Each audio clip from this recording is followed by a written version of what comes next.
और बड़ी खबर का रुख करते हैं। झारखंड में 32 अंचल अधिकारियों का ट्रांसफर किया गया है। ट्रांसफर में हाईकोर्ट के आदेश की अवहेलना की बात सामने आ रही है।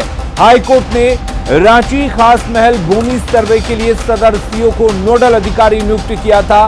कोर्ट आदेश के मुताबिक सर्वे पूरा होने तक नोडल अधिकारी का ट्रांसफर हाईकोर्ट की सहमति के बिना नहीं किया जा सकता था, लेकिन सदर सीओ को ट्रांसफर कर वेटिंग फॉर पोस्टिंग दिया गया है। ट्रांसफर का मामला कोर्ट की अगली सुनवाई में कोर्ट की अवहेलना का मामला बन सकता है।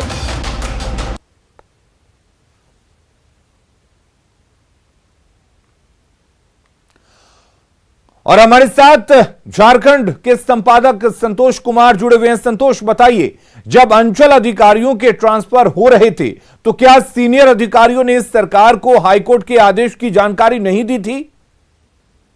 जी हाँ, देखिए, यही सवाल उठ रहा है। अधिकारियों की जो भूमिका है वो सवालों के घेरे में है, क्योंकि अगर सरकार को ये जानकारी नहीं थी, अगर सरकार के पास ये जानकारी नहीं थी, तो फिर अधिकारियों को ये जानकारी देनी चाहिए थी कि हाईकोर्ट का क्या आदेश है। हाईकोर्ट के आदेश के मुताबिक अभी जो खास महल की जमीन का सर्वे हो रहा है, उस सर्वे में हाईकोर्ट ने नोडल अधिकारी सदर सीओ को बनाया हुआ था, और सदर सीओ को ये भी उस आदेश में कहा गया है कि उसका ट्रांसफर हाईकोर्ट की सहमति के बाद ही हो सकती है।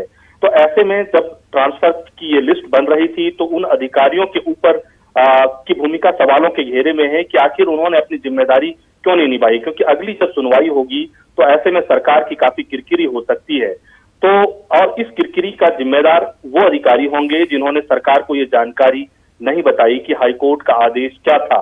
तो जो आदेश है उस आदेश का बिल्कुल यहाँ अवहेलना हुआ है, और इसके लिए जिम्मेदारी तय करनी पड़ेगी, क्योंकि सरकार की किरकिरी अगली सुनवाई को लगभग तय है, क्योंकि हाईकोर्ट अब का जो ऑर्डर है उस ऑर्डर के मुताबिक ट्रांसफर नहीं किए जा सकते थे। जी चलिए, बहुत बहुत शुक्रिया आपका तमाम जानकारी देने के लिए। और रांची से बड़ी खबर का रुख करते हैं। रांची में मासूम बच्ची की हत्या कर दी गई है। मामले की जांच पुलिस कर रही है, और पुलिस जांच में जो बात सामने आ रही है उसमें हत्या का आरोप मां पर ही लगा है।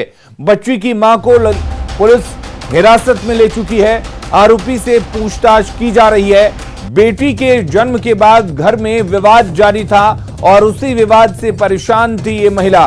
पोस्टमार्टम रिपोर्ट और जांच के बाद हकीकत सामने आएगी।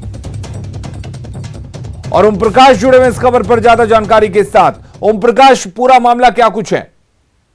जी, अब तक जो जानकारियां सामने आई उसके अनुसार जो घर का कलह था बच्ची को लेकर, उसी वजह से मां परेशान थी, और उसी कलह के कारण अपनी ही बच्ची को निर्दयता पूर्वक उसने हत्या कर दी। फिलहाल जो मां है उसे भी हिरासत में ले लिया गया है। एक तरह से कहा जाए तो पूरे मामले का उद्भेदन हो गया है। हालांकि पुलिस फिलहाल अब भी पोस्टमार्टम रिपोर्ट का इंतजार कर रही है, और मामले में अन्य सबूतों को भी खंगाला जा रहा है, ताकि पूरे मामले पूरी तरह से उद्भेदन हो पाए। पूरी कहानी जो है वो घर में बच्ची को लेकर, जन्म को लेकर ही विवाद शुरू हो गया था, जिसे लेकर लगातार घर में मारपीट और विवाद, झगड़े आदि हुआ करते थे, जिस कारण से जो महिला थी वो परेशान थी उसके कहे अनुसार, और फिलहाल उसने ही इस पूरी घटना को अंजाम दिया है। जी चलिए, बहुत बहुत शुक्रिया ओम प्रकाश आपका तमाम जानकारी के लिए।